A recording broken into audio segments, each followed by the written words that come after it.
Bismillahirrahmanirrahim. Assalamualaikum warahmatullahi wabarakatuh.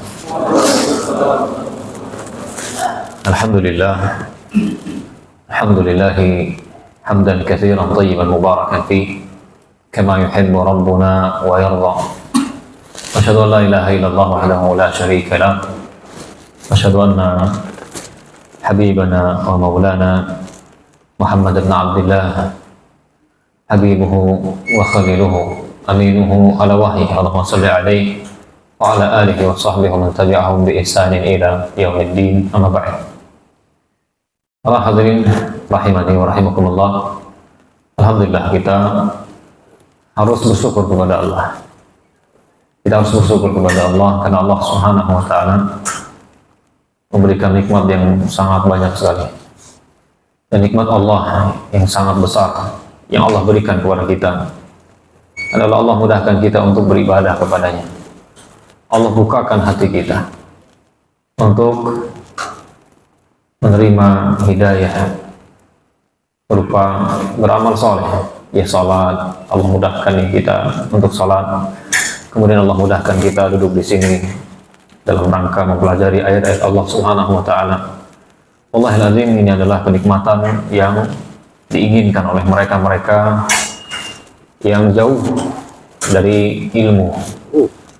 Banyak orang ingin menuntut ilmu, banyak orang ingin belajar, namun mereka tidak bisa. Banyak faktor. Biasanya faktor terbesarnya adalah tidak ada ustadznya. Kalaupun mereka mau kajian, mereka harus datang ke ustadz dari jauh, ya. Dan itu pun tidak bisa rutin. Seperti kita di sini sepekan 3 kali, belum ada kultumnya. Mereka paling sebulan sekali, itu pun dengan susah payah. Alhamdulillah, ini nikmat besar. Ya, nikmat yang sangat besar. Atau faktor-faktor yang lainnya yang membuat mereka tidak bisa untuk menuntut ilmu. Alhamdulillah, kita bersyukur kepada Allah atas nikmat ini. Karena kalau bukan sebab ilmu, kita tidak bisa beribadah kepada Allah dengan benar. Kalau bukan karena sebab kita belajar, bagaimana kita bisa mengamalkan amalan yang membuat Allah ridha kepada kita. Maka sekali lagi alhamdulillah, kita bersyukur kepada Allah. Semoga dengan syukur kita kepada Allah, Allah lebih semangatkan kita lagi untuk belajar, untuk terus menuntut ilmu yang bersumber dari Al-Quran dan juga dari hadis Nabi Sallallahu Alaihi Wasallam. Baik, ayolah hibah hadirin yang dimuliakan oleh Allah. Bi'inillahi azza wa jal, kita akan membahas apa judulnya? Ada yang ingat? Antara apa? Antara Nabi Ibrahim dan ayahnya, ya. Ya, apa maksudnya antara Ibrahim dan ayahnya? Kita ini bi'inillahi azza wa jal tidak akan lama lagi memasuki bulan Kurban, ya. Dan biasanya menjelang bulan tersebut datang, banyak orang-orang membahas tentang kisah Nabi Ibrahim. Dan yang paling populer kisah yang nyembelih itu, yang bermimpi terus mau menyembelih Ismail. Tapi kali ini kita lain pembahasannya, bukan menyembelih Ismail, bukan mau menyembelih itu, bukan. Kisah antara Nabi Ibrahim dengan ayahnya, bagaimana beliau mendakwahkan Islam atau mendakwahkan akidah kepada ayahnya. Dan di sini banyak sekali faedah, banyak sekali pelajaran yang bisa kita ambil, yang bisa kita petik. Pelajaran tentang akidah, pelajaran tentang akhlak, bagaimana mendakwahi keluarga, metode dakwah kan kita perlu. Ya, berdakwah itu nggak sembarangan. Berdakwah itu ya butuh fikih. Makanya ada dakwah, ada fikih dakwah, ada ilmu, ada fikih ilmu.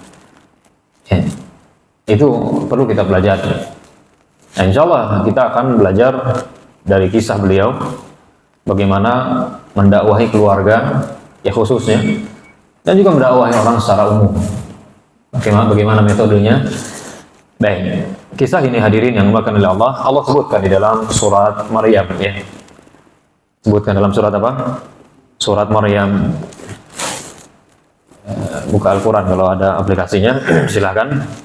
Surat Maryam, kita mulai dari ayat yang ke-41 sampai ya sesuai dengan waktu yang kita miliki, Sampai itu aja ya, sampai selesai ini. Sampai waktu kita habis. Baik. Ya Maryam silakan, udah ada aplikasi? Ada kan? Ada lah. Jangan aplikasi game aja, ada banyak. Al-Quran ada lah. Ya. Baik. Ayat yang ke-41. Khalas, sudah. Maryam ya, surat Maryam. Surat yang ke-19. Baik. Adapun saya sebutkan dulu rujukan saya gitu ya dalam mengambil atau memetik faedah. Dalam kitab Aunur Rahman, ya tafsir Aunur Rahman yang 25 jilid tafsir ini.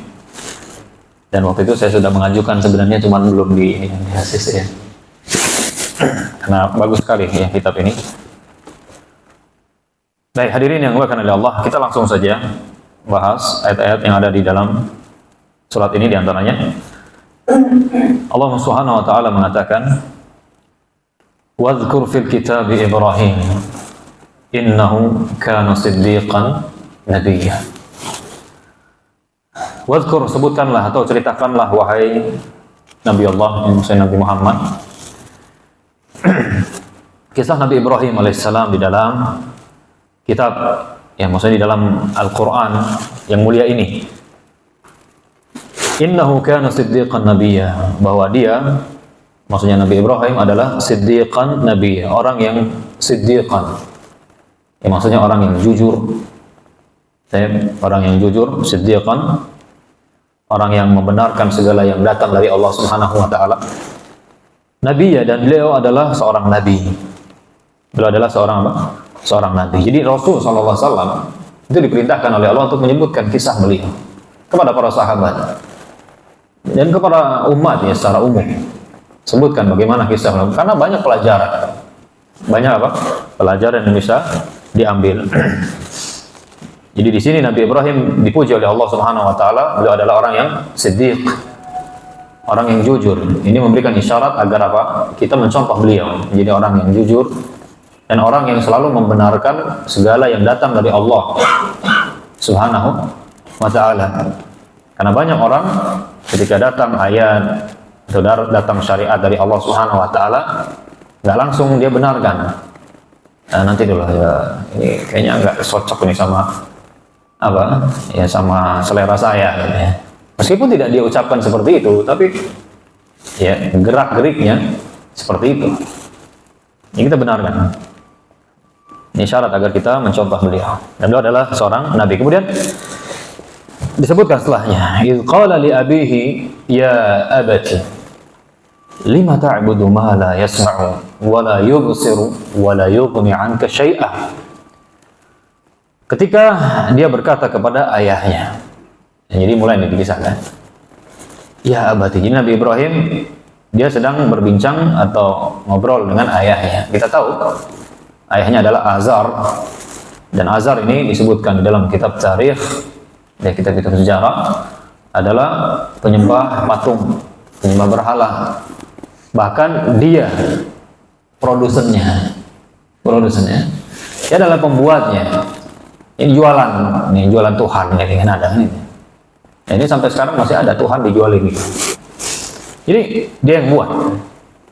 Ya, ayahnya Nabi Ibrahim. Subhanallah. Nah, Nabi Ibrahim berkata kepada ayahnya, ya abati, wahai ayah. Ya abati ini, saya baca dulu ya. Wahai ayah, lima ta'bud, kenapa engkau beribadah? Ma la yasma'u, sesuatu yang tidak bisa mendengar. Wala yubsir, dan tidak bisa melihat. Wala yughni 'anka syai'ah, dan tidak bisa ya menolong ya sedikit pun, menolongmu sedikit pun. Ya. Lihat hadirin yang dimuliakan oleh Allah. Di sini Nabi Ibrahim alaihissalam memulai dakwah beliau dengan memanggil ayahnya dengan panggilan yang kalau bahasa Arabnya talatuf, panggilan lembut gitu. Panggilan sayang. Ya abati itu beda dengan ya abi. Ya abi itu ya Pak E. Nah ini kata orang Jawa Pak E.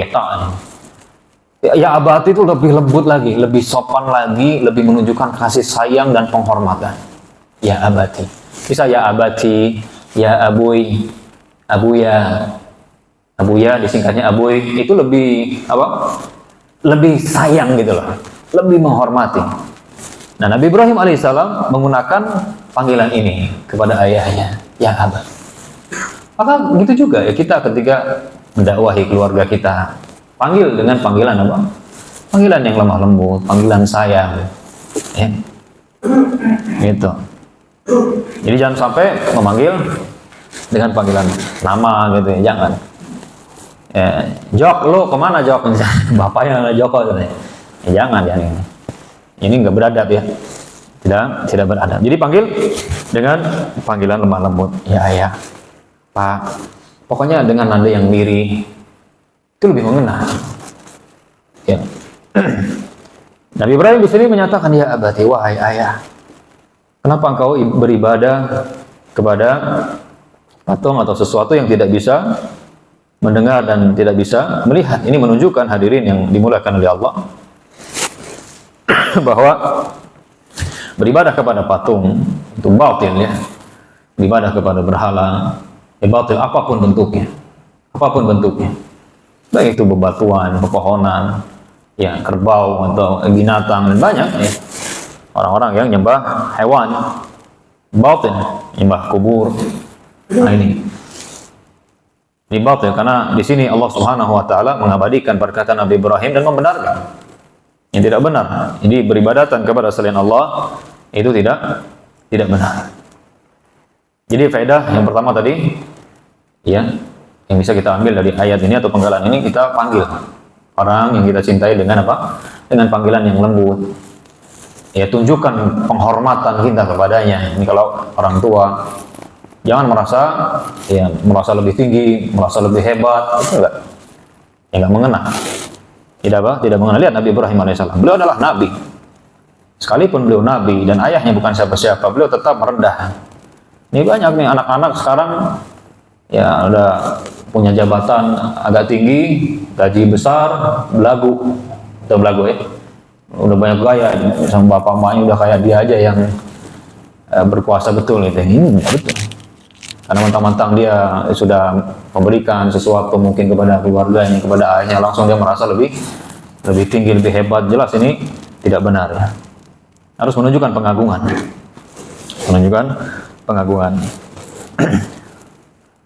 Jadi Nabi Ibrahim di sini adalah mengingkari perbuatan ayahnya, ya, mengingkari perbuatan ayahnya yang menyembah berhala, atau menyembah syaitan.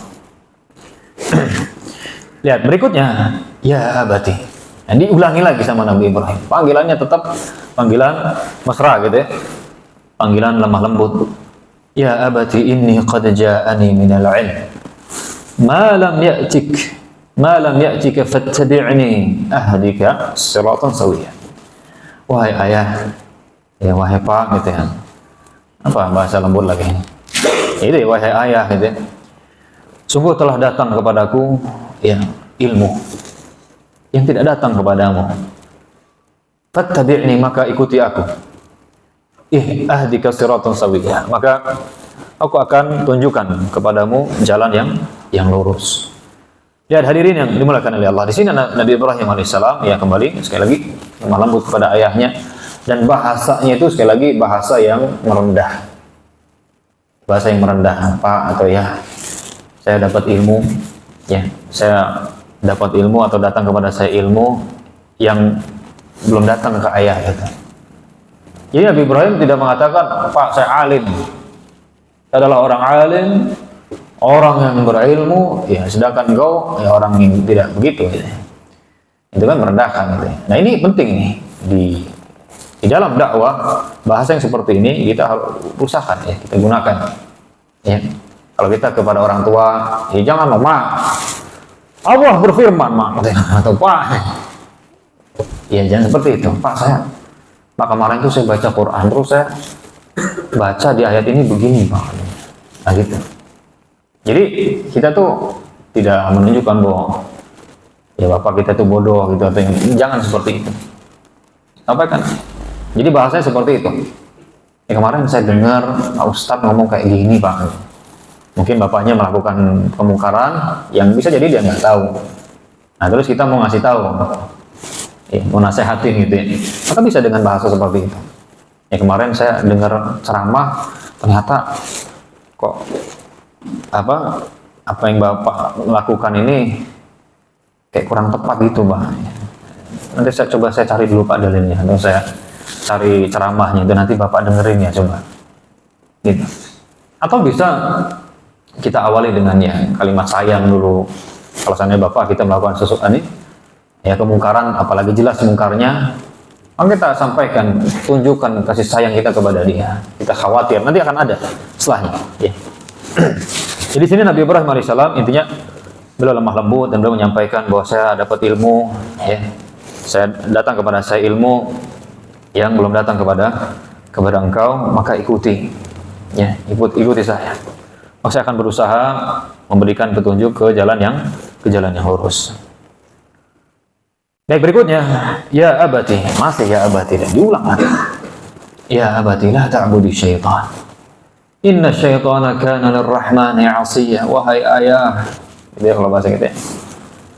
Janganlah engkau menyembah syaitan. Janganlah engkau beribadah kepada syaitan. Inna syaitana kana lirrahmani 'asiyya.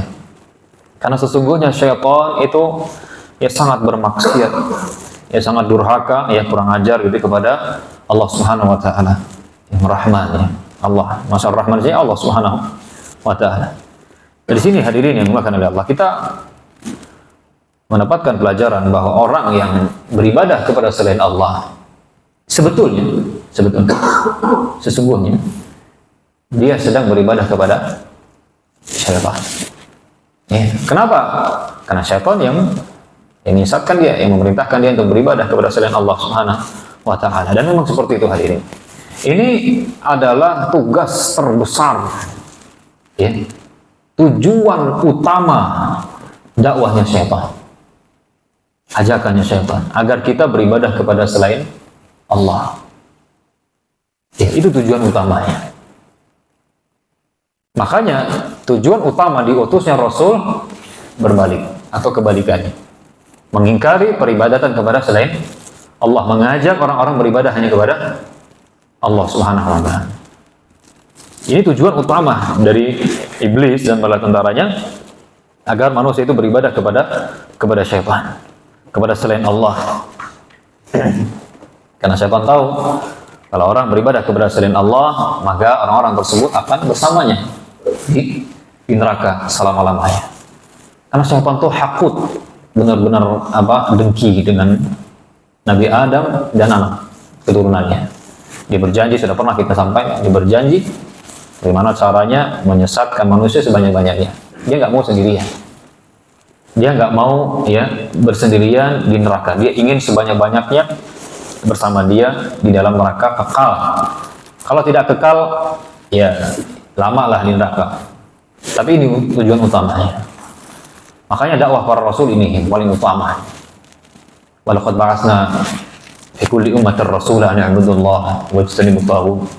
Kami telah utus ya Rasul kepada setiap umat agar apa? Mereka beribadah kepada Allah dan tinggalkan taghut, maksudnya tinggalkan sembahan selain Allah Subhanahu wa taala. Makanya banyak dalil ya yang mengingatkan agar kita beribadah hanya kepada Allah, dan banyak dai juga yang mengingatkan manusia agar beribadah hanya kepada Allah Subhanahu wa taala. Tapi konsekuensinya nanti akan kita baca ya. Karena dialami juga oleh Khalil Rahman ini, Nabi Allah Ibrahim alaihissalam. Jadi wahai ayah, janganlah engkau beribadah kepada syaitan, karena syaitan itu adalah maksiat, itu tukang maksiat gitu. Dia durhaka kepada Allah Subhanahu wa taala yang Rahman. Berikutnya lihat. Ya abati, diulangi lagi. Inni akhafu an yamassaka 'adzabu minar rahman fatakuna lisyaitani waliya. Wahai ayah, sungguh aku sangat khawatir azab dari Allah Subhanahu wa taala yang Rahman menimpamu, menyentuhmu. Fatakuna lisyaitani waliya. Sehingga kamu pun akhirnya menjadi wali, maksudnya menjadi kawan dekat bagi syaitan. Jadi Nabi Ibrahim alaihissalam menunjukkan kasih sayang beliau kepada ayahnya, menyebutkan, dan ini penting juga untuk kita contoh. Ya, kalau kita mau mendakwahi ibu kita, contohnya, "Ma, saya sayang banget sama Emak. Saya pengen Emak itu, ya, saya khawatir kalau Emak kenapa-napa. Saya pengen banget mak masuk surga. Mak, tolonglah mak, pakai hijab mak. Jadi gitu. Ya, itu lebih mengena insya Allah. Lebih apa? Lebih mengena. Kita tunjukkan kasih sayang kita kepada orang tua kita. Ini kalau ke orang tua ya, konteksnya. Kepada kawan juga seperti itu. Kepada yang lainnya, ya, tunjukkan saya sayang kepada anda, kepada siapa lah yang kita kenal, yang mana kita ingin mendakwahi dia. Saya tanya, sampaikan itu kepada bapak, contohnya bapaknya masih mabok-mabokan barangkali, masih judi. Hadirin, orang tua itu ya kalau anak nasehatin, apalagi modelnya seperti ini, orang tua biasanya nggak bisa ngomong apa-apa. Tapi dengan cara yang seperti ini tadi ya. Kalau Pak Ren ya Pak, monggo. Mak sih mak, didudukin bapak maknya, bapak pokoknya saya ojo ini, tunjuk-tunjuk. Ini kemelang kepalanya. Iya, enggak terima sok ini anak ini kurang ajar, mengaji di mana ini? Maka ini yang selalu saya ingatkan kepada kawan-kawan. Ketika kita sudah mengaji, harusnya belajar fikih dakwah. Belajar bagaimana cara menyampaikan ilmu kepada orang. Karena banyak orang yang mengklaim kita keras karena itu tadi, tidak berilmu. Akhirnya orang tuh, jangan ngaji di situ keras orang. Kajian itu keras. Ya kawan, hadirin yang dimuliakan oleh Allah, dakwah ini, ilmu ini itu udah berat. Berat orang menerimanya. Kalau kita perberat lagi dengan buruknya akhlak kita, sudah pasti ditolak. Orang kita udah lemah lembut aja banyak orang yang nggak nerima, benar nggak? Kita udah lemah lembut, menunjukkan kasih sayang. Ya bahasa sudah kita pilih-pilih, tetap aja banyak orang nggak terima, masih dituduh ini, dituduh itu. Apalagi kalau misalnya kita nggak pakai akhlak, nggak pakai metode dalam menyampaikan, lebih besar tidak diterimanya. Makanya banyak oknum-oknum yang membuat dakwah ini jadi tercoreng oleh mereka-mereka yang belum paham. Kita paham banyak orang yang tidak suka dengan dakwah ini, karena mereka tidak tahu. Gitu. Apalagi banyak subhat, banyak omongan-omongan dari orang yang memusuhi dakwah ini, sehingga lebih mengerikan kelihatannya gitu. Padahal lihatlah Anda, setiap kita kajian, setiap kita kultum, tidak ada satupun yang keluar dari Al-Quran dan hadis. Tidak ada. Kamu bisa bertanggung jawabkan itu. Ya. Murni ajakan, ayo beribadah kepada Allah, ayo kita persiapkan bekal untuk akhirat kita, ayo supaya kita selamat bersama-sama masuk ke dalam surga. Lihatlah. Ya memang ada perbedaan pendapat ya di antara kita, tapi ayo kita jujur mencari kebenaran, ayo kita jujur ingin mendapatkan ridho Allah, sehingga kita bisa merelakan kalau misalnya selama ini ada yang tidak sesuai dengan Al-Quran, kita tinggalkan. Ya. Jadi penting ini. Benar, saya sering sekali mengingatkan kepada yang kaum muslimin dan muslimat ya, khususnya yang sudah belajar gitu ya, untuk apa? Untuk ayo lemah lembut kepada orang-orang awam yang baru datang ngaji. Jangan langsung menuntut sempurna. Banyak orang itu langsung menuntut sempurna. Ya. Datang mengadakan kajian, ayo kajian gitu ya. Tabligh akbar. Ya orang kan, ini ada kajian, aduh, pengen tahu gimana kajiannya gitu kan. Dia belum paham bagaimana, contoh ibu-ibu ya, wanita-wanita yang ya baru tahu gitu, ini ada kajian, cobalah saya pengen hadir gitu kan. Gimana sih kajiannya? Ya dia nggak tahu bagaimana berpakaian yang syar'i gitu ya.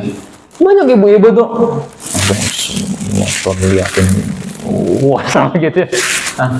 Akhirnya kan ngeri, ini ibu bercadar nih kok begini gitu ya, ngeri saya diliatin ya. Begitu juga sebagian kita kadang yang disalamin cuman yang dikenalnya aja. Ini musibah juga. Ya hanya jadi kayak klub-klub gitu. Ini klub kamu, ini klub saya. Enggak seperti itu muslim salah. Ya. Sehingga apa? Terjadi benar yang saya sampaikan itu. Ada kita yang sudah belajar, ini ada kawan-kawannya di sini, ada orang ya datang lah, baru datang dia baru tahu ada kajian, dia pengen ikut, dia pengen tahu. Ini datang, ya disalamin. Yang ini, yang nggak tahu apa-apa, dilewatin. Akhirnya banyak orang, nggak mau lagi saya hadir kajian ini. Ya, nggak, kajian apa? Akhirnya gara-gara oknum langsung kenal semua. Padahal, ya. Makanya saya sering sampaikan, kalau kita belajar Islam, jangan jadikan orang-orang ini sebagai patokan. Orang-orang Islam sendiri banyak yang jauh dari apa? Ya, dari Islam itu sendiri banyak. Jadi hadirin yang dimulakan oleh Allah. Kita kembali ke ayat, ya abati inni akhafu an yamassaka adzabun minir rahman fatakuna lisyaitani waliya. Ya wahai ayah, ya saya khawatir sekali azab dari Allah Subhanahu wa taala menyentuhmu. Sehingga fatakuna lisyaitani waliya.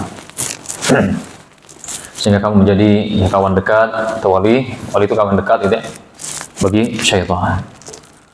Baik. Jadi seperti itu. Kemudian lanjut ayat yang berikutnya.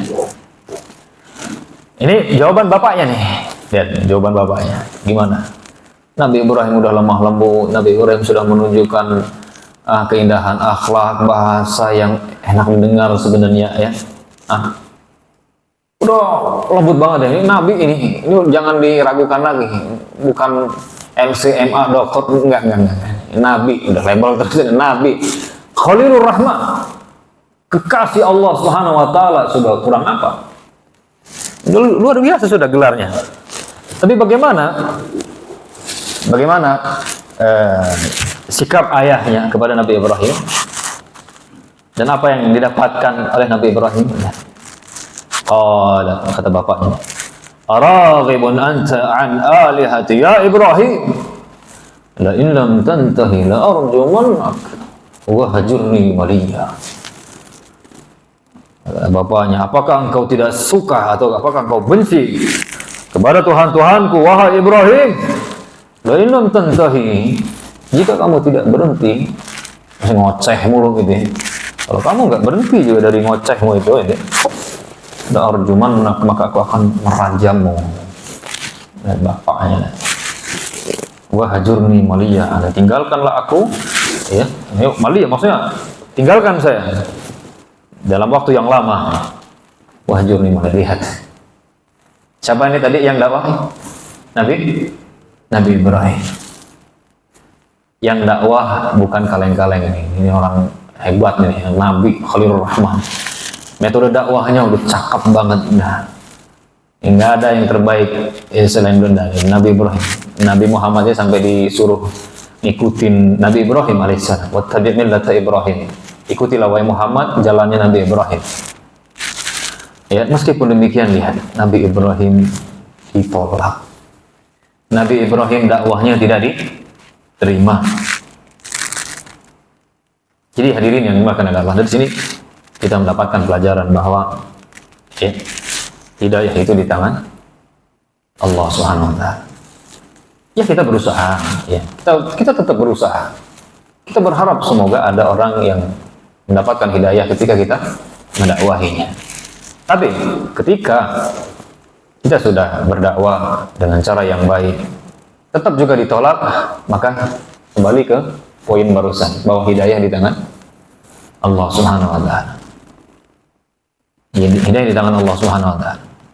Jadi Nabi Ibrahim aja nggak bisa berikan hidayah kepada ayahnya. Apakah Nabi Ibrahim tercela? Dicela atau tercela ketika ayahnya tidak menerima? Nah hadirin, layak tidak dicela Nabi Ibrahim karena ayahnya tidak terima? Tidak, enggak. Nah begitu juga hadirin. Kadang orang itu, ya ketika melihat ada ustadz ceramah sana, ceramah sini, dakwah sana, dakwah sini, lah keluarganya sendiri jauh dari agama. Sebagian orang, nah nggak usah dakwah terus lihat tuh keluarganya sendiri begitu, celah. Maka kita katakan nggak boleh kayak gitu, kecuali memang dia tidak dakwahi. Dia tidak nasihati. Iya, kita ingatkan.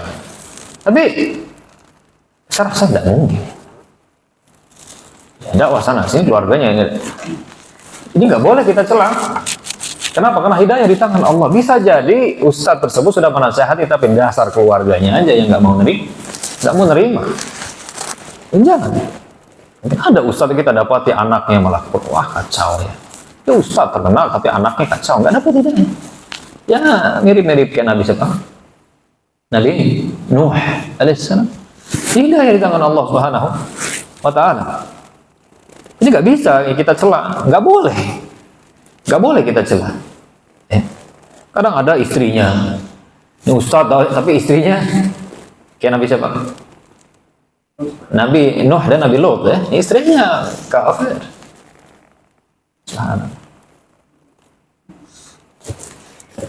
Ya begitu.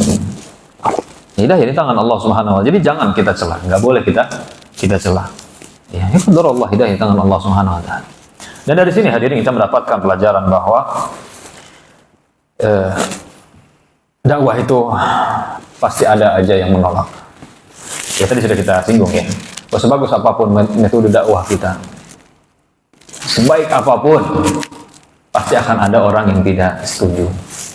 Pasti ada orang-orang yang tidak suka dan bersikap kebalikan.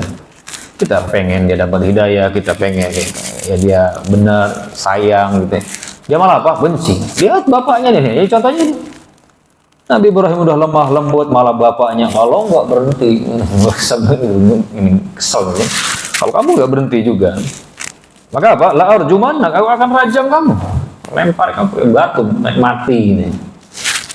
Ya, bapaknya nggak main-main ini, marah besar bapaknya.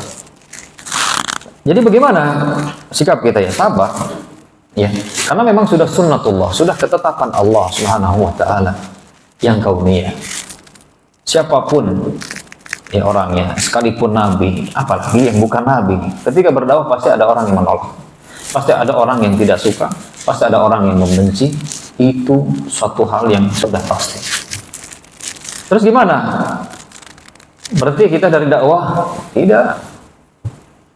Enggak. Kita berdakwah terus. Kita berharap. Terus gimana? Apakah kita terus perhatikan, pikirkan? Enggak perlu. Ya.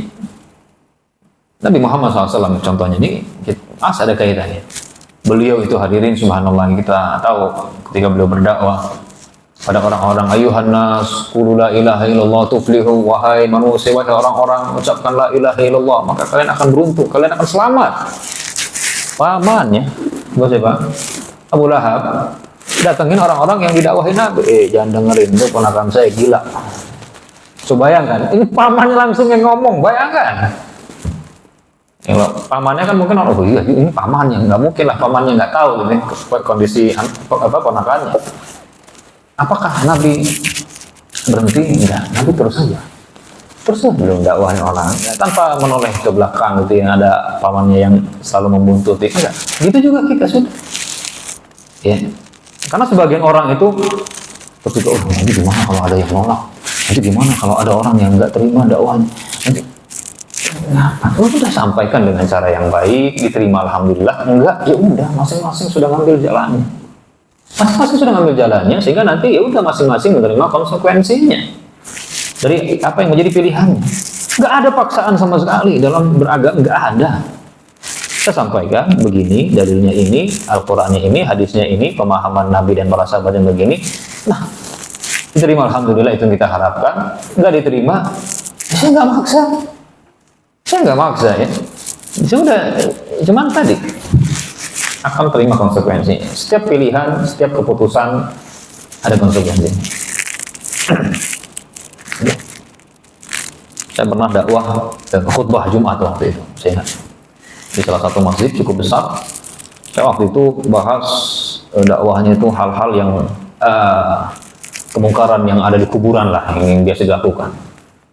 Ini mah agak ini lah. Saya khutbah kan, insya Allah nggak bisa tidur orang. Cuman ya tetap kita bahasnya kita pilih-pilih. Kita sampaikan Al-Quran hadis. Kemudian setelah itu selesai, ada bapak-bapak, sepuh-sepuh, beberapa orang lah, lebih dari 5 gitu, langsung nyamperin saya. Ya nggak terima gitu dengan apa yang saya sampaikan. Ya kemudian saya jawabannya simpel aja, Pak, saya cuma menyampaikan. Dan tadi udah jelas dalilnya, saya sebutkan, bahkan hadis riwayat siapa saya sebutkan. Saya cuma menyampaikan, kalau memang Bapak nggak terima, itu pilihan Bapak.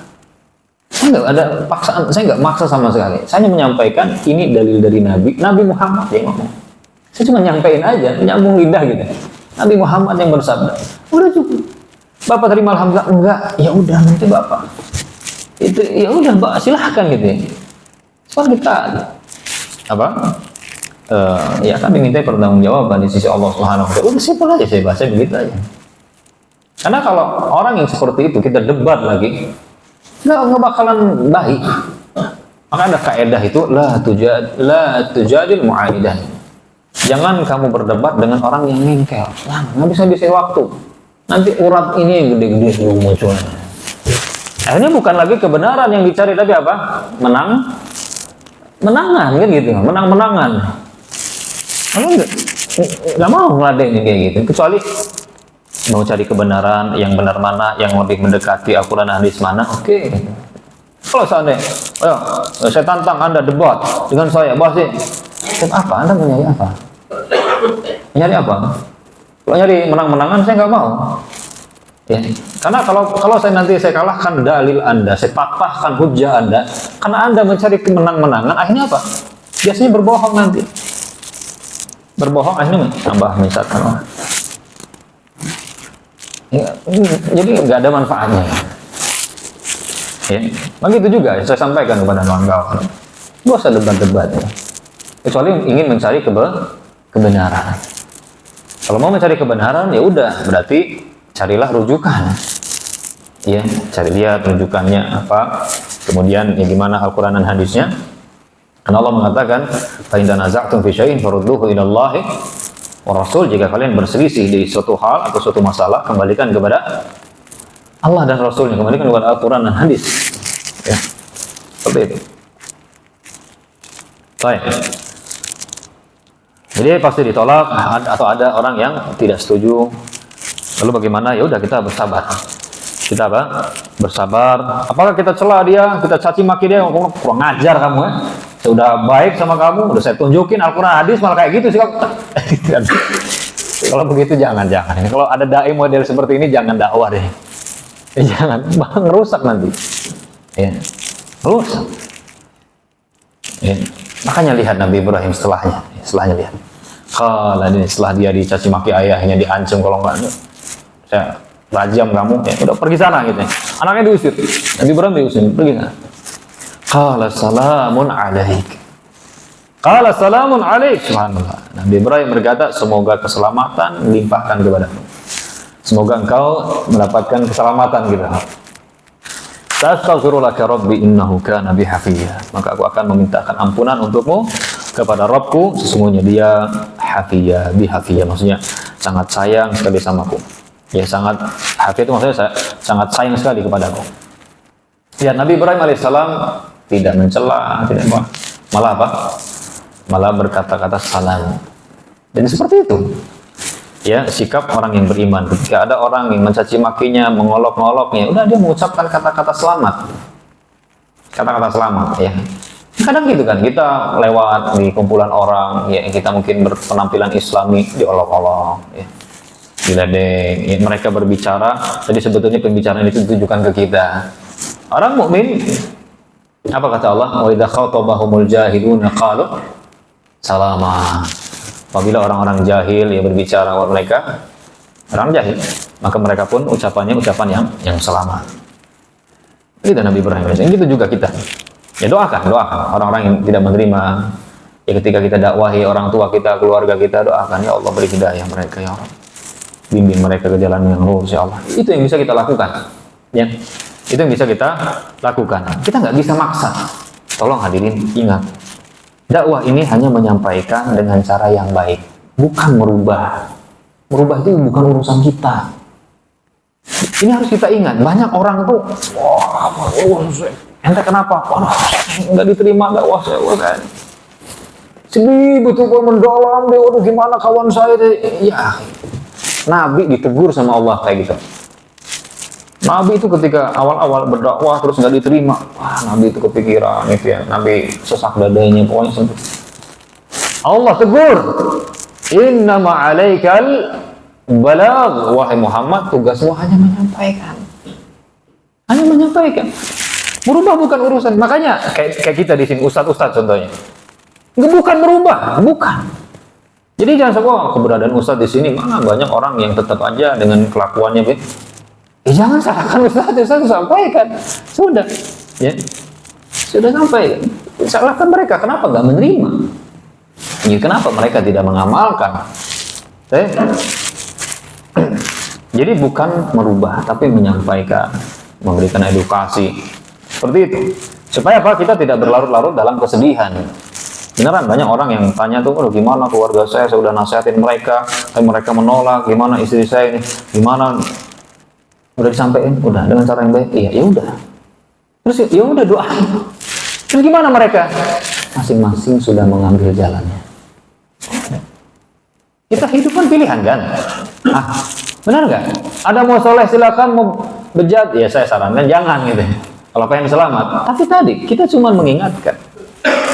Kalau milihnya jalan yang itu tetap kita berusaha ajak untuk kembali. Tapi kalau tetap ngengkel, ya saya nggak bisa gitu. Untuk merubah, kita nggak bisa untuk merubah. Cuman ingat di sana ada surga dan neraka gitu loh. Jangan sampai nanti di saat orang-orang bahagia dengan bidadari ya surga ini digebugin sama malaikat gitu. Disiksa di azab naudzubillah. Kemudian astaghfirullah rabbi, aku akan mohonkan ampunan untukmu kepada Rabbku, innahu kana bi hafiyya, karena Allah Subhanahu wa taala sangat sayang kepadaku, sangat baik kepadaku. Jadi Nabi Ibrahim alaihissalam akan memohonkan ampunan untuk ayahnya. Ini ketika ternyata ya ketika Azar bapaknya ini mati di atas kekafiran, Nabi Ibrahim nggak mendoakan. Karena memang kita nggak boleh mendoakan orang kafir yang sudah mati, nggak boleh. Ya, tidak boleh mendoakan orang kafir yang sudah mati, nggak boleh. Mendoakan rahmat, nggak boleh, haram. Maka nalin nabi walladzina amanu an yastaghfiru lil musyrikin walau kanu uli qurba min ba'di ma tabayyana lahum annahum ashabul jahim. Tidak layak, tidak boleh bagi nabi dan orang-orang yang beriman memohonkan ampunan untuk orang-orang musyrikin meskipun mereka karib kerabat, kata Allah. Ya, meskipun mereka karib kerabat, setelah jelas bahwa mereka adalah penghuni neraka jahim. Cuman para ulama berselisih pendapat, kalau mereka masih hidup gimana? Boleh nggak kita mohonkan ampunan? Kalau mohonkan agar mereka dapat hidayah jelas. Tapi kalau mereka dimohonkan untuk diampuni oleh Allah, boleh nggak? Nah, ada silang pendapat di kalangan para ulama. Yang sahih boleh. Yang sahih boleh. Dalilnya apa? Dalilnya dalam Sahih Bukhari. Nabi ketika beliau dakwah ke Taif terus dilemparin batu, kemudian diusir, berdarah-darah dengan Zaid bin Haritha. Kemudian setelah itu beliau didatangi malaikat kan, ditawari, kalau mau nih gunung saya timpain ke mereka gitu. Apa kata Nabi SAW? Jangan. Ya Nabi SAW tidak mau. Kemudian beliau mengatakan, Allahumma ghfir liqaumi fa innahum la ya'lamun. Ya Allah, ampunilah kaummu, ampunilah kaummu. Padahal mereka musyrik, karena mereka sesungguhnya belum tahu. Sehingga boleh, tidak masalah kalau mereka masih hidup kita mohonkan ampunan, yang mana artinya ya Allah masukkan mereka ke dalam Islam sehingga mereka terampuni dosanya. Karena Islam menghancurkan kesalahan-kesalahan, dosa-dosa yang sebelumnya dilakukan, ya, dari kekufuran dan yang lainnya. Tapi kalau udah meninggal tadi ya jelas ya, nggak boleh. Ya kemarin kita lihat ya video mantan presiden, dia diutus oleh presiden baru ke siapa? Yang meninggal tuh ya Paus ya Pak. Itulah pokoknya. Mati dia. Doakan itu. Nggak boleh. Islam nggak boleh melarang. Ya, nggak boleh. Tidak diperbolehkan. Itu dalam hukum Islam. Ya, kemudian terakhir ya. Wa'tazilukum, akhirnya ya itu sebenarnya atau singkatnya Nabi Ibrahim akhirnya beliau menjauhkan diri. Beliau meninggalkan ayahnya karena itu permintaan ayahnya. Dan ini pelajaran ayah hibah kalau seandainya dekatnya kita dengan orang atau dengan keluarga itu memperkeruh keadaan, maka yaudah jauh dulu ya. Dengan tetap mendoakan. Ya kalau alhamdulillah kalau sekarang kan bisa ngasih hadiah gitu kan dengan ya online dan seterusnya. Gitu. Kalau seandainya kita ada masalah nih sama keluarga, sama kakak atau adik, ya sebenarnya jangan sampai. Karena ini kerabat, harus kita jaga hubungan rahim ini.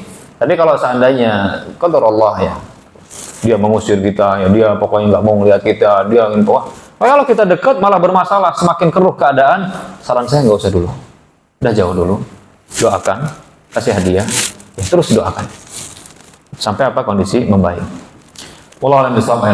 Waktu kita sudah habis. Semoga apa yang kita kaji bermanfaat untuk kita. Amin ya rabbal alamin. Wallahu ta'ala alam bishawab. Wassallallahu ala nabiyina Muhammad wa ala alihi wa sahbihi wa baraka wa sallam. Assalamualaikum warahmatullahi wabarakatuh.